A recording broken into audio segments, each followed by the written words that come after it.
예, 계속해서 타임 히스토리 통합 인문과정 성경은 드라마다 8주차 강의 동영상 파트 5를 진행하도록 하겠습니다. 그래서 예수님의 기적의 행동이 바로 하나님 나라의 드러남의 어떤 물리적인 이제 표시였다라고 이제 말씀을 드렸죠. 그리고 이제 계속해서 이제 나누고자 하는 주제는 바로 예수님의 이와 같은 그 기적을 행하시는 힘의 근원이 뭐였냐라는 것을 이제 좀 살펴보고자 하는데요. 그 근원에 대해서 이제 성경은 드라마다의 두 저자는 아바, 하나님과의 관계, 또한 성령님, 기도다라고 얘기를 해요. 물론 먼저 아빠와의 관계에 대해서 이제 성경은 드라마다의 두 저자는 196쪽을 통해서 이렇게 얘기합니다. 아빠란 이제 아람어죠. 아르메니아 언어예요. 아주 친한 식구끼리 이제 특별한 친밀함을 표현하는데 사용하는 가족 용어입니다. 하면서 아버지는 이스라엘이 하나님을 묘사하기 위해 사용하던 이제 여러 이름들 중 하나일 뿐이었고 유대인들이 이제 아빠 같은 친밀한 용어로 하나님을 부르는 것은 아주 어색한 일이었다라고 얘기를 해요. 왜냐하면 이제 하나님에 대한 깊은 존경심으로 인해 야훼에 대해 보통 그러한 친밀한 용어를 이제 허용하지 않았다는 거예요. 유대인들 스스로. 근데 이제 예수님께서 하나님과 이제 관계를 맺으실 때 아이를 기여하는 아버지와 그의 사랑을 받는 아들 사이에서나 사용할 듯한 이 가장 친밀한 용어로 하나님을 부르셨다는 것은 이제 놀라운 일이었다라고 얘기를 해요. 그래서 이제 휘장이 이제 지성소와 성소를 가리는 그 휘장이 이제 찢어지고 우리가 지성소로 이제 예수님을 통해서 아버지 하나님께로 이제 나아갈 수 있게 되었다라는 것이 바로 예수님이 가지고 있었던 힘의 근원, 그리고 성도들이 가지는 힘의 근원이다라고 이제 바로 아버지 하나님과의 관계를 아빠 하나님과의 관계로서 이제 맺는 것, 그런 것들이 이제 힘의 근원이 된다라고 이제 두 저자는 우리에게 이제 얘기해 주고 있는 것입니다. 두 번째는 이제 그 관계에서 이제 예수님은 기도하시는 분이었어요. 성령님의 충만한 가운데서 이제 기도하시는 분이었죠. 그래서 종종 이제 기도하기, 자주 이제 기도하시기 위해 이제 물렀어요. 뭔가 사역이 되게 잘 되고 이제 뭔가 바람이 탔을 때 더 열심히 해야 한다. 그래서 막 더 열심히 사역하고 더 채찍질해야 한다. 뭐 보통 우리는 그렇게 얘기할 때가 있잖아요. 근데 예수님은 그런 순간에 계속 물러나서 기도하셨다는 거예요. 또한 밤을 지새워 이제 기도하시는 일들을 행했어요. 그러면서 이제 누가복음 11장 1절에서 이제 주님의 기도를 이제 가르치시면서 그 기도의 이제 핵심이 바로 이제 하나님의 통치다. 이제 이런 얘기들을 이제 우리에게 가르쳐 주셨죠. 그래서 앤드류 라이트 교수님은 이제 이것과 관련해서 예수님께서 주님의 기도를 제자들과 또한 온 세대의 이제 예수님의 제자들에게 가르친 게 바로 이런 의미였다라고 얘기를 해요. 큰 시험의 때가 이제 이스라엘에게 다가오고 있었고 예수님은 그의 백성이 그 시험의 때로부터 보호받기를 원했다는 진정한 원수는 이제 로마가 아니라 악한 자들인데 사람들이 그러니까 유대인들이 이 악한 자를 끊임없이 경계하고 대비하지 않으면 안 되었다는 거. 그래서 이 기도문을 이제 기도했던 사람들은 예수님의 관점에서 보면 참된 이스라엘 사람들, 언약의 하나님이 장차 신원하실 자들이 되어가고 있는 것이었다라고 이제 얘기를 합니다. 또한 이제 세 번째가 이제 성령님이죠. 예수님이 이제 성령님의 권능으로 그분의 선교 사명을 수행했다라는 거죠. 성경은 드라마다의 두 저자가 얘기합니다. 하나님의 성령님이 역사하는 곳, 그곳에 하나님 나라가 임했다는 거죠. 그래서 제임스 던이라는 이제 세관점의 이제 또 다른 신약 성경학자는 이렇게 얘기를 해요. 예수님이 계신 곳이라기보다는 성령님이 계신 곳이 하나님 나라다. 그러니까 지금도 하나님 나라가 우리와 함께하는 것은 뭐예요? 하나님 성령님이 우리와 함께 하시기 때문에. 그런 차원에서는 성령님이 되게 중요한 것처럼 이제 예수님보다 더 중요한 거 아니야? 이제 그렇게 보실 수도 있지만 중요한 것은 예수님 때문에 우리가 성령님을 받은 거죠. 예수님을 인하여 예수님이 하나님께 신실하셨기 때문에 그 영적 정말 참된 이스라엘로서 하나님께 드려야 하는 고대 이스라엘이 드리지 못했던 그 모든 헌신을 하나님께 언약에 신실하셨기 때문에 그 모든 일이 구원이 이루어진 거예요. 그렇기 때문에 성령님이 우리에게 임하셔서 다시 우리에게 하나님 나라가 임했고 우리는 하나님 나라 백성이 돼서 아버지 하나님과 친밀한 인격적인 언약적 관계를 맺고 있는 것이 다 그런 것이죠.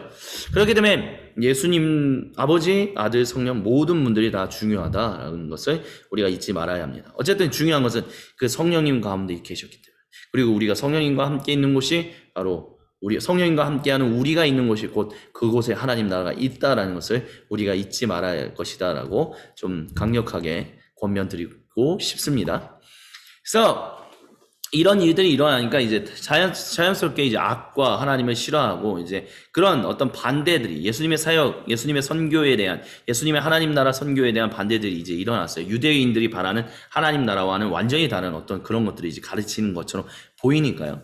그래서 예수님을 반대하던 이들은 유대교의 여러 분파에서 이제 다양하게 나타났어요. 하지만 거의 대부분은 바리새인들이었다라고 봐도 무방합니다. 왜냐하면 그들은 이스라엘의 정체성을 구분짓는 상징들, 안식일, 할례와 음식, 민족, 땅을 예수님이 무너뜨린다라고 봤어요. 점점 사역이 진행되는 가운데서 예수님이 그 모든 것들을 무너뜨린다라고 생각했고, 유대인들을 하나님으로부터 멀게끔 만드는 아주 적그리스도 같은 느낌이죠. 이제 일종의 완전히 나쁜 사람으로 이제 본 거예요. 그래서 예수님이 전하시는 하나님 나라를 이제 격렬히 반대했죠. 또한 바리새인들은 이제 일종의 민족 경찰이었어요. 자신들만 이제 하나님 나라의 백성이 되어야 한다는 것뿐만이 아니라 또한 많은 가급적이면 많은 유대인들이 하나님 나라 백성, 도래하는 하나님 나라의 백성으로 세워져야 한다. 악과 모든 것들이 죽음과 죄가 사라져버리고 하나님의 정의와 사랑과 그 모든 것들이 회복되는 그 하나님 나라의 모든 사람들이 다 적어도 유대인들은 이제 탑승해야 한다라고 이제 여겼다는 거예요.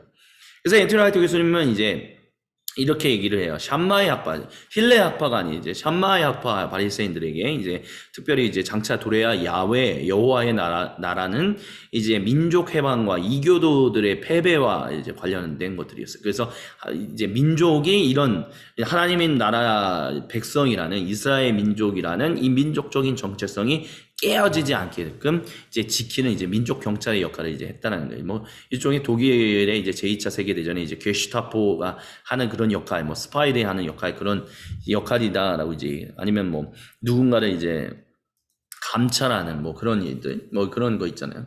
그런 역할을 하는 것이 이제 바리새인들이 했던 일이었다라고 이제 얘기할 수 있다는 거죠. 그래서 예수님께서 이제 하나님 나라는 바로 그러한 열망에 대해서 회개하는 자들, 즉 뭐예요? 민족적인 해방과 우리를 회복하실 거야 라는 해방과 이교도들은 당연히 패배하고 다 없어져야 돼 라는 식으로 얘기하는 그 열망에 대해서 회개하는 자들에게 하나님 나라가 주어지는 것이었다라고 얘기를 해요. 그렇기 때문에 이제 예수님과 바리새인들이 부딪히는 것, 충돌하는 것은 불을 보듯 뻔한 일이었다라고 앤티 라이트 교수님은 얘기합니다. 그래서 안식일, 그래서 이 안식일, 뭐 음식법, 뭐 땅, 뭐 이런 것들에 대한 여러 주제에 대해서 이제 반대가 일어났다, 충돌이 일어났다라고 말씀드렸는데, 먼저 안식일에 대한 것부터 좀 얘기를 할게요.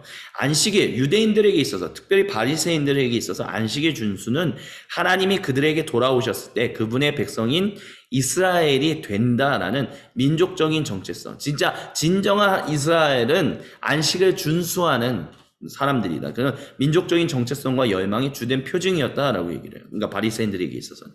근데 이에 비해서 이제 예수님은 안식일을 유대인들이 포로된 것으로부터 풀려나는 해방의 날이기 때문에 오히려 안식일에 사람들을 치유하고 복음을 전하는 것이 가장 적절한 날이다라고 여겼어요.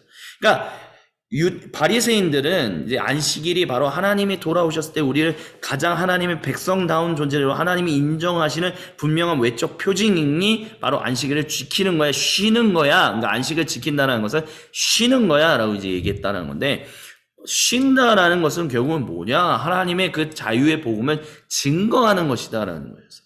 하나님의 생명을 증거하는 것이다라는 거였어요. 그렇기 때문에 사람을 치유하고 복음을 전하는데 안식일에 왜 그 일을 쉬어야 하느냐? 그 일을 하는데 가장 적절한 날이었다라고 이제 여기셨다는 거예요. 그래서 예수님은 안식일이 바로 자신 안에서 새로운 날로 변모되고 있다라는 것을 바리새인들과 유대인들에게 도전했고, 너희는 이것을 받아들여야 한다라고 도전하셨다는 거예요. 근데 이거에 대해서 이제 바리새인들이나 유대인들은 받아들이지 않았고 그 도전을 거부했다는 것이죠.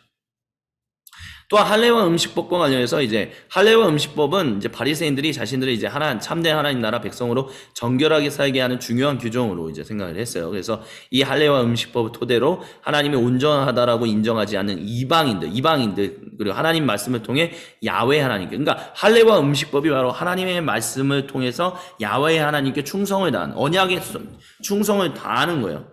근데 그걸 충성을 다하지 않으면 죄인 되는 거죠. 아무리 유대인이라도, 아무리 혈통적으로 유대인이라 할지라도 죄인이라는 거죠. 그래서 그런 이제 유대인들은 이제 이런 죄인된 유대인들과 이제 이방인들과 식사하는 일을 거부했습니다. 근데 예수님은 이에 대해서 그들이 하나님께, 즉 이런 일을 행하는 바리새인들이나 유대인들이 하고자 하는, 이제 정결하고자 하는 충성은 사실 하나님의 백성이 하나님께 정결하고자, 하나님 앞에서 거룩하고자 하는 충성은 단순히 음식법을 지키는 문제가 아니라 마음이 온전히 정화되어야 한다라고 합니다. 그러니까 마음이 온전히 정화되어야 한다는 건 뭐냐면 온 세상을 긍휼하게 여기시는 하나님의 마음을 가지는 것. 온 세상을 사랑하시는 하나님의 은혜를 가지는 것이다라는 게 그게 필수적이다는 거예요. 그래서 예수님께서는 이제 바리새인들이 지키고 사람들에게 강요하는 음식법이 시대착오적인 행동이었다라고 이제 이 얘기를 도전을 하셨어요. 또한 이제 민족적인 측면, 이제 민족적인 것들이 굉장히 중요해요. 그러니까 바리새인들이 뭐 할례와 음식법과 또는 뭐 안식일을 지키는 이런 것은 결국은 하나님 나라 백성이란 이스라엘이라는 민족적인 정체성을 온전히 지켜야만 하나님이 돌아오셨을 때 이 민족적인 정체성을 토대로 하나님 나라 백성으로 들어가게 포함되게 될 것이다라는 이제 굳은 믿음이 있었기 때문에 그런 거예요. 그래서 바리새인들은 이제 오랜 제2성전 시대인 이 오랜 포로 생활 속에서 하나님이 그분의 백성에게로 돌아오신다는 약속을 계속해서 신실하게 믿고 있었어요. 또 하나님이 돌아오셨을 때 그분으로부터 진정으로 칭찬받는 하나님 백성이 되어야 한다는 것을 분명히 알고 있었어요.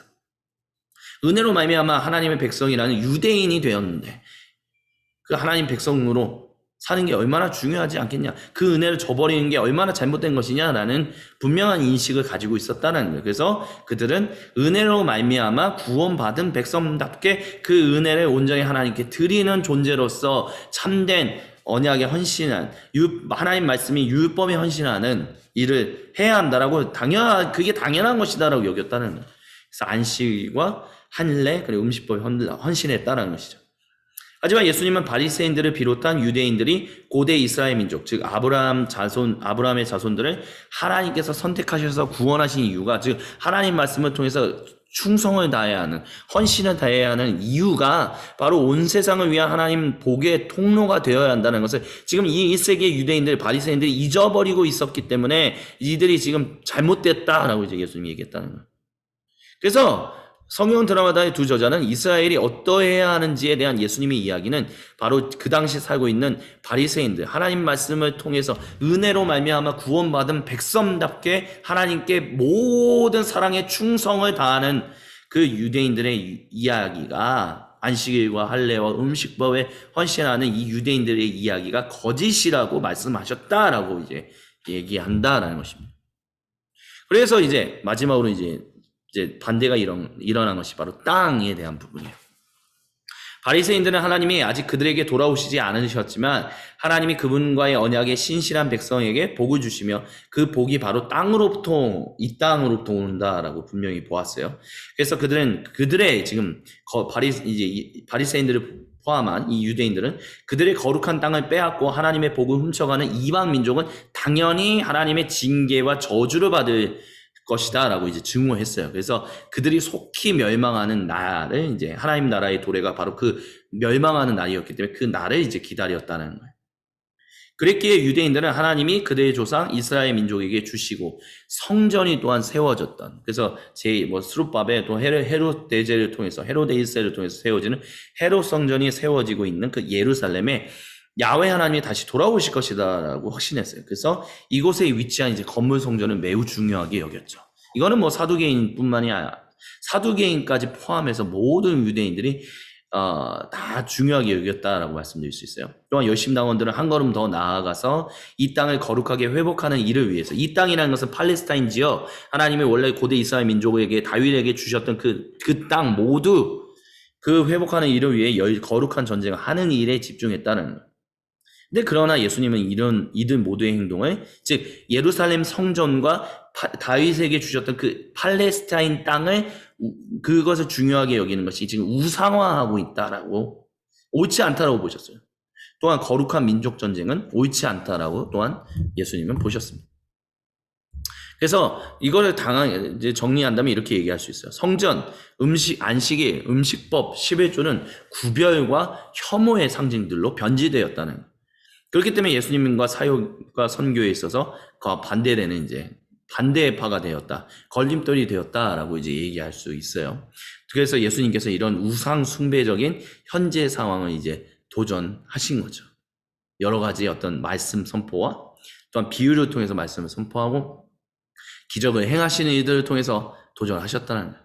그리고 그들이 반대하고 해서 너무 힘들고 해서 거의 이제 예수님의 어떤 사역 중후반에는 갈릴리 지역에서 도저히 사역할 수 없으니까. 왜? 바리새인들이 보낸 사람들이 막 예수님이 사역하는 곳에서 계속해서 도전하고 막 질문하고 막 신란하고 비난하는 일들이 계속 일어나니까 이제는 돌아다니기가 너무 어려워진 거예요. 물론 이제 예수님을 따르는 사람들도 더 많아지긴 했지만 예수님을 따르는 사람들조차도 그저 예수님으로부터 병이나 고침 받기를 원하지 예수님이 전하는 하나님 나라 복음에는 전혀 관심이 없었다는 것을 우리는 오병이어 사건 뒤에 이제 일어나는 요한복음의 말씀을 통해서 이제 우리는 살펴볼 수 있어요. 그러니까 이런 모든 것들이 이제 근데 예수님은 그 모든 고통을 다 하나님 나라의 성취를 위해서 이 땅에 임하는 것을 위해서 그 고통을 자신 인생 안에 자신의 존재 안에 이제 내재시키셨다. 참고 인내하셨다라고 이제 얘기할 수 있어요. 그게 자기를 이제 비우시고 죽기까지 낮아지셨다라는 사도 바울이 전하는 이제 분명한, 그리고 성도가 그렇게 그런 인생을 예수님을 따라 그런 인생을 살아야 한다라고 도전하는 어떤 그런 삶의 모습, 아스케시스라고 얘기하는 그런 자기 비움, 포기, 어떤 그런 삶, 아스케시스라고 얘기합니다. 그런 삶이다라고 이제 얘기할 수 있을 것입니다. 그래서 예수님이 하나님 나라 공동체로 이제 사람들을 부르시죠. 그래서 예수님이 사람들을 그분의 공동체로 부르시는 것은 1세기 유대인들의 상황에서 또한 충격적인 것이었다라고 이제 성경학자들은 얘기를 해요. 왜냐하면 예수님께서 제자들을 부르실 때 종종 가족들에게 당연히 해야 하는 의무들을 하지 말라고 하셨거든요. 그래서 예를 들어서 누군가가 제가 예수님을 따르고자 하는데 먼저 제 아버지의 장례를 치르고 따르겠습니다라고 했을 때 장례는 죽은 사람들에게 맡기고 너는 나를 따르라 뭐 이런 얘기들이 이제 그때 당시에 이제 랍비들이나 어떤 바리새인들이 제자를 삼는 것과는 굉장히 달랐다는 거예요. 왜냐하면 가족들에게 당연히 해야 하는 의무들. 그래서 사도 바울 같은 경우가 예를 들면 가족들에게 당연히 해야 하는 의무 이런 것들이 이제 또한 중요하게 여겼었기 때문에 이미 그가 이제 회심하기 이전부터 이제 천막을 만드는 일을 자신의 생업으로 삼았다는 것이 이제 다 그런 거죠. 그런 것처럼 유대인들에게 있어서 생업을, 가족을 돌보는 것들을 포기하고 이제 스승을 따르는 것은 말도 안 되는 일이었어요. 근데 예수님은 그렇게 했다라는 거예요. 왜 그렇냐 그랬을 때, 즉 그들이 유대인들이 생각하고 있던 신실한 하나님 백성의 기준에서 이제 벗어나는 일을 왜 하나님이 예수님이 요구하셨는가라고 했었을 때, 바로 자신을 통해서 도래하는 위대한 새 구속의 복에 동참하게 될 것을 자신을 따르는 사람들에게 말씀하시면서 한 공동체로 삼아서 그것을 알려주시기 위해서 그렇게 행했다는 거예요. 그래서 이제 첫 제자들이 모든 생업을 포기하고 이제 가족을 부양하는 일들도 다 포기하고 예수님을 따랐던 이유가 바로 이제 그런 의미, 새로운 구속의 새 언약의 복에 동참해라, 새로운 존재로서 이제 너희는 새로운 관계를 맺어라 라는 측면으로 이제 초청하신 그 의미가 있었기 때문에 이제 예수님이 그렇게 부르셨다는 거예요. 그게 이제 유대인들에게 있어서는 너무 충격적인 일이었다라고 이제 얘기할 수 있다는 거죠. 또한 이 새로운 공동체는 이제 당연히 열방의 빛으로서 야훼 하나님의 유일하심과 그 사랑을 이제 세상에 전하여 세상으로 하여금 야훼 하나님과 인격적인 언약적 관계를 맺도록 헌신하는 일을 위해 이제 예수님에 의해서 하나님의 이제 부르심을 받은 거예요. 그래서 이 공동체는 이제 포로 생활이 끝나고 온 세상의 회복이 시작된다라는 야훼 하나님의 일하시는 이제 표징이 되었다는 거예요. 그러니까 결국은 이렇게 부른다는 것은 정치적인 삶, 왕 같은 제사장 삶, 그리고 빛과 소금 된 삶을 살라고 이제 부르신 표징이다라는 거예요.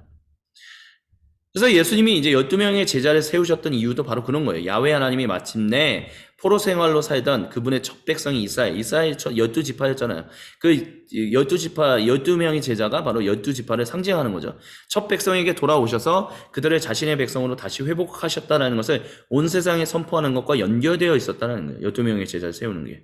그래서 12명의 핵심 제자들은 예수님과 함께 밀접하게 접촉하여, 여기서 이제 밀접하게 접촉했다는 게 이제 코로나 시대를 팬데믹 시대를 살아가고 있는 우리에게 있어서 이제 조금 던지는 의미가 있죠. 밀접하게 접촉하면 안 된다라고 얘기했는데, 이제 예수님은 이제 그때 당시 12제자와 이제 밀접하게 접촉하여 예수님의 생애의 활동과 말씀을 통해 하나님 나라 삶이 무엇인지 이제 긴밀하게 배웠다는 거예요. 그리고 그거는 우리도 동일하게 그렇게 해야 한다는 거예요.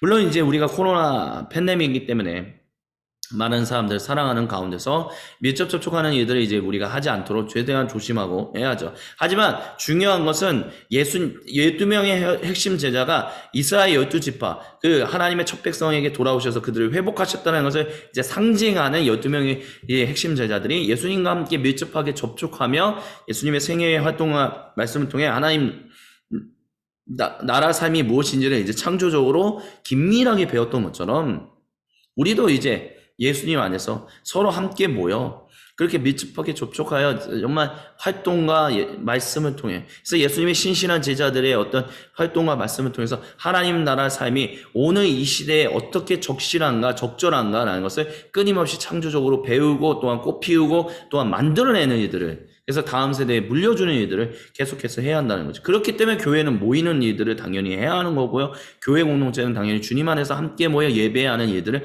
해야 한다는 거예요. 그거를 아니다라고 얘기하는 것은 예수님을 왕으로서 섬기는 것이 아닌 그냥 예수님 말씀하신 거나 이제 따르지, 예수님 자체를 따를 필요는 없잖아, 이렇게 얘기하는 아주 잘못된, 아주 오해된 그런 것들이다라고 이제 얘기할 수 있을 것입니다.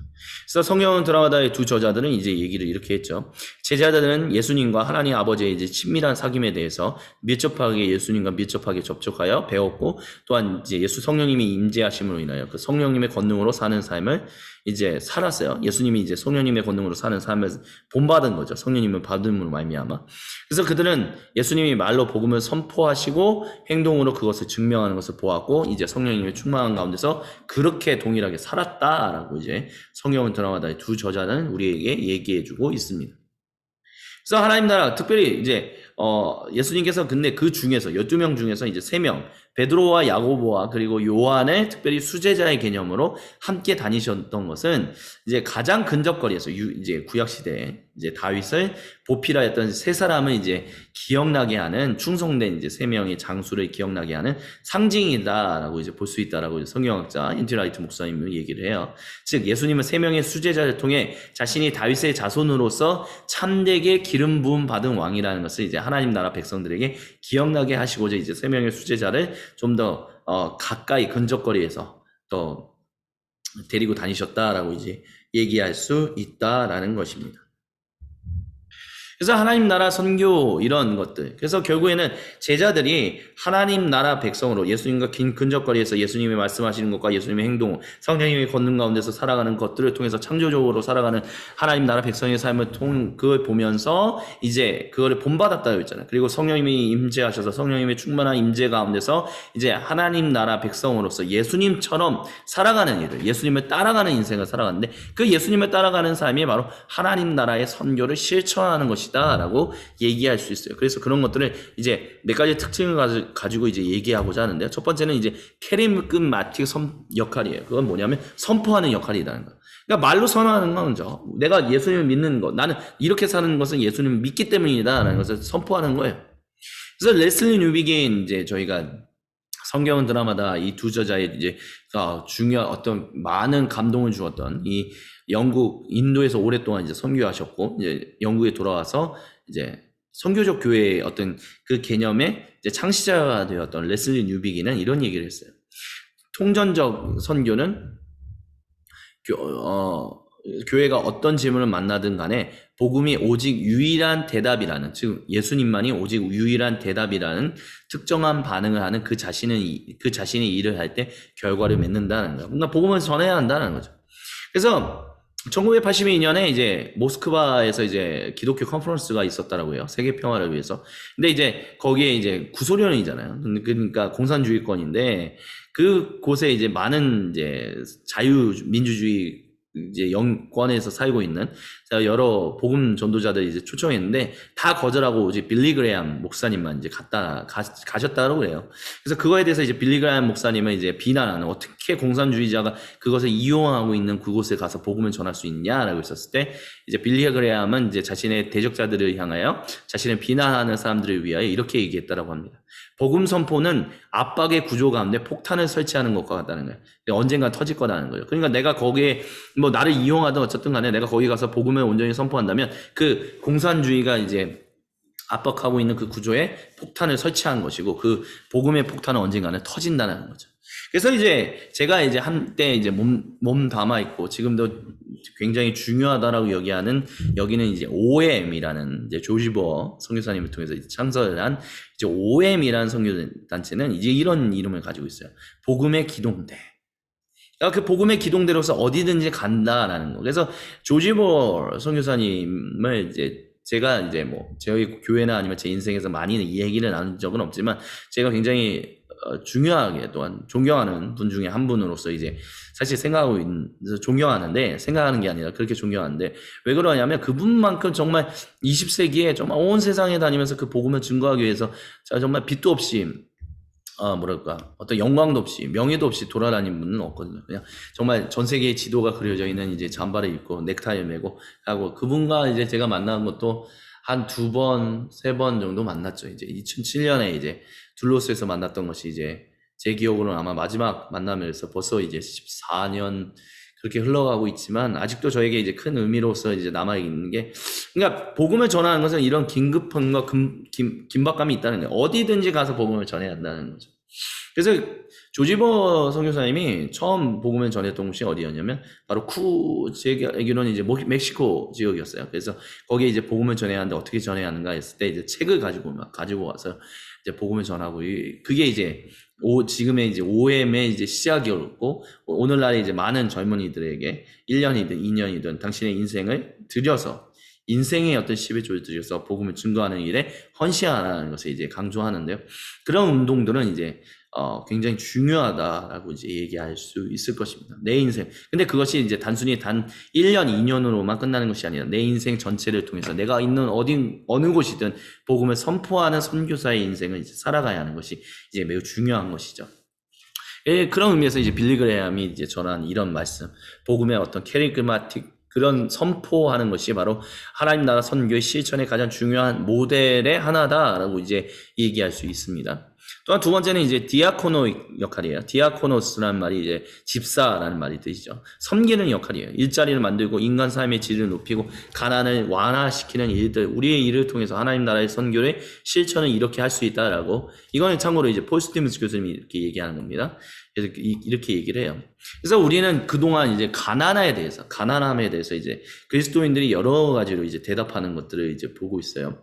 첫 번째는 이제 가난한 자들이 누군가라고 했을 때 하나님의 형상을 전달하는 사람으로서 이제 가난이 그러니까 그 사람에게는 이제 숨겨져 있는 가능성이 있다라고 해서 그 사람에게 이제 생산 활동이 가능하게끔 어떤 일자리 제공한다든지 이제 이런 일들을 이제 기독교인들이 이제 응답한 적이 있었고요. 또한 가난한 사람이 왜 가난한가 했었을 때 하나님께 반항했기 때문이다라고 바라보는 관점이 있어요. 그래서 이런 사람들의 캐릭터는 이제 게으르고 이제 나쁜 선택을 했다는 거예요. 그래서 그 사람들에게 도전을 해서 하나님을 반항하는 일, 게으름으로부터 벗어나서 나쁜 선택을 하는 일을 이제 멈춰라 하는 이제 도전을 하는 일들을 이제 기독교인들이 또 했었어요. 또한 이제 성육신하신 그리스도로서의 가난한 이라는 이제 관점이 있어요. 가장 작은 이라는 이제 캐릭터를 가지고 있다라고 해서 고통을 완화시키는 일들을 하기 위해서 그들에게 이제 찾아가서 이제 자선 활동을 베풀고 그래서 뭐 도시락을 배달해 준다든지 아니면 뭐 필요한 것들을 채워준다든지 뭐 이런 일들을 하는 것이 바로 그 가난한 사람들의 이제 성육신하신 그리스도로서 바라보는 관점에서 이제 비롯한다라고 이제 폴 스티븐스 교수님이 얘기를 해요. 그리고 네 번째는 이제 하나님께서 선호하시는 사람으로서 이제 가난한 사람을 얘기하면서 가난한 자는 복이 있나니 해서 이 가난한 사람들 억울한 일을 당하는 사람들을 적극적으로 변호해주고 정의를 실천하는 일들을 이제 그리스도인들이 이들을 향해서 이제 응답해온 일들이 있었다라고 폴 교수님이 얘기를 해요. 또한 잃어버린 영혼으로서의 가난한 사람이라는 관점이 있는데 이거는 하늘나라에 대한 미래로서 복음을 전도해서 예수님을 믿으십시오라는 복음 전도의 어떤 응답들을 이끌어냈다라고 또한 얘기를 합니다. 그래서 이제 또한 중세시대 이제 유대인 이제 모세 벤 마이몬이라는 보통 마이모니데스라고 해서 스페인에 살았던 굉장히 토마스 아퀴나스에게 또한 중요한 어떤 사랑에 대한 중요한 의미를 이제 던져준 이제 마이모니데스는 이제 사랑을 베푸는 자선의 8단계를 순위를 매겨서 정의했는데 가장 낮은 단계가 뭐냐면 오직 가난한 사람들이 도와달라고 할 때 도와주는 사람이고 그 다음 단계는 줄 때 주긴 주나 침울하게 주는 사람. 근데 그 다음 단계는 줄 때, 기쁨을 가지고 주나 자신이 줄 수 있는 것보다 좀 적게 주는 사람이 이제 그 다음 단계, 위 단계에 있다라고 얘기를 해요. 그리고 그 위에 단계는 누가 도움을 청하기 전에 먼저 주나 가난한 사람에게 직접 줘서 가난한 사람은 누가 도움을 주었는지 아는 거. 그리고 도와준 사람도 그가 이익을 얻은 것에 대해서 명예를 얻은 거죠. 잘 알고 있는 거. 그게 이제 그 다음 단계다라고 얘기해요. 그리고 그 위 단계, 이제 자선의 위 단계, 좋은 단계는 뭐냐? 가난한 이의 집에 돈을 던져주고 바로 가는 사람. 그래서 가난한 사람은 누구에게 빚을 졌는지 알지 못해요. 오직 도와준 사람만 자신이 누구를 도와줬는지 아는 것. 근데 그것보다 더 좋은 단계는 뭐냐? 어떤 확실한 장소에 기부하고 바로 돌아서기에 그 기부가 누구를 도와줬는지 모르는 사람. 하지만 가난한 사람은 누구에게 빚을 졌는지 아는 게 자선을 베푸는 데 있어서 조금 더 나은 단계다라고 얘기를 해요. 그리고 그 더 나은 단계는 무명으로 가난한 이들에게 기금을 전달하는 사람. 그래서 가난한 사람도 제공자도 누구에게 빚을 졌는지 누구를 돕고 있는지 알지 못하는 게 자선의 좀 더 높은 단계다라고 이제 얘기를 합니다. 근데 이제 가장 최고의 자선의 높은 단계는 뭐냐면 직업을 제공한다든지 무역을 가르치고 사업을 할 수 있게 어떤 것들을 제공함으로 인해서 어떤 사람이 더 이상 다른 사람의 어떤 자선을 바라고 손을 내미는 구걸하는 끔찍한 일을 더 이상 하지 않게 막아주는 데 사용하는 것이다 라고 얘기해요. 그래서 이것이 자선을 베푸는 일의 황금사다리의 정점이며 가장 높은 단계다 라고 얘기합니다. 이게 바로 이제 하나님 나라 선교 실전의 디아코노익적인 역할. 그래서 폴 스티븐스 교수님이 이걸 가지고 우리가 사업하는 것, 우리가 일하는 것이 바로 이런 의미를 가지고 있어야 한다라고 이제 얘기를 해요. 예, 30분 시간이 되었으므로 이제 이 8주차 파트 5는 여기까지 진행하도록 하고요. 계속해서 파트 6에서 계속해서 남은 이야기들을 같이 나누도록 하겠습니다. 지금까지 시청해주신 모든 분들께 감사드립니다.